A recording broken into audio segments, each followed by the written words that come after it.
Good morning, First Baptist. I trust you had a good Memorial Day, and we're looking forward to getting our Devos started up for this week. This morning, we're going to be looking at Psalm 21. Excited to be looking at this psalm with you. I want to remind you of all the way back to Psalm 1 and how we talked about how Psalm 1 kind of functions as a gatekeeper psalm in that it brings up all of the themes that we see in the whole book of the Psalms. But most importantly, the theme that it brings up is the contrast between the way of the righteous and the way of the wicked. And Psalm 1 dives into that. We explored that a few months ago. Psalm 21 also explores that theme very clearly. You see in verses 1 through 7, the way of the righteous is explained, and then in verses 8 through 13, the way of the sinner or the way of the wicked is explained. So you have this theme coming up again, and it just is a very helpful and clear delineation for us in our lives to consider the path of the wicked and to consider the path of the righteous and see where we might like to end up on which path. And of course, not thinking that this is at all determinant upon what we do with our actions, but is determined upon our faith in God and in His strength. So we're going to see that very clearly in verses 1 through 7. But we're looking at Psalm 21, so you can open there, but we're going to start in verse 1. O Lord, in your strength the king rejoices. See right there from the beginning. The Christian life is not about resting or it's not about striving or working or fighting or battling in our own strength. It's about rejoicing in the strength of the Lord. Verse 1 tells us that very clearly. O Lord, in your strength the king rejoices, and in your salvation how greatly he exults. You have given him his heart's desire, and have not withheld the request of his lips. For you meet him with rich blessings. You set a crown of fine gold upon his head. He asked life of you. You gave it to him, length of his days forever and ever. His glory is great through your salvation. Splendor and majesty you bestow on him. You make him most blessed forever. You make him glad with the joy of your presence. For the king trusts in you, in the Lord. And through the steadfast love of the Most High, he shall not be moved. So we have all these wonderful blessings, all these wonderful things that are given to the king, who is epitomizing the righteous one.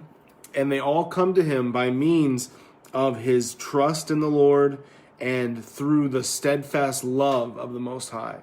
This is a very clear example and a very clear picture of what it means to be a Christian, of what it means to walk in the footsteps of Christ and to be his disciple. It is to rest in the Lord and to lean upon him and to put faith in his steadfast love.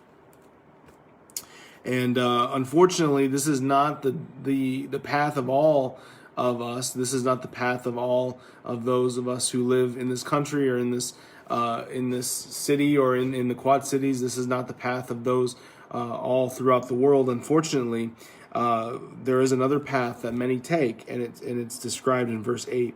Your hand will find out all your enemies. Your right hand will find out those who hate you. You will make them as a blazing oven when you appear.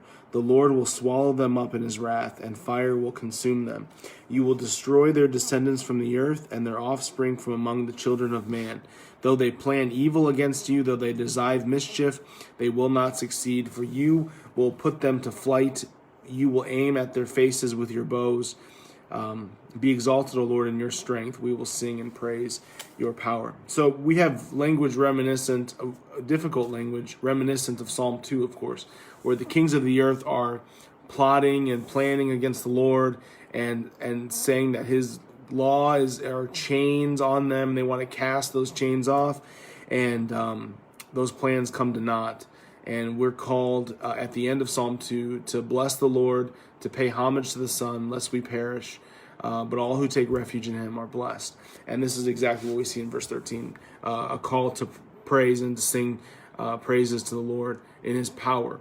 So these are the ways that that you can live your life. These are the ways that we're called to consider. And of course, we know that the way of faith, though it can seem hard, we've seen that in the Psalms, right? David is not expressing a life that is very easy at all to live, but it's one that is good and one that is ultimately brings blessing. And though his hard times came and they surrounded him, the Lord delivered him from all of those things, and now he rejoices in the salvation that he brought, not based on the works that he does, but based on the faith and the steadfast love of the Lord.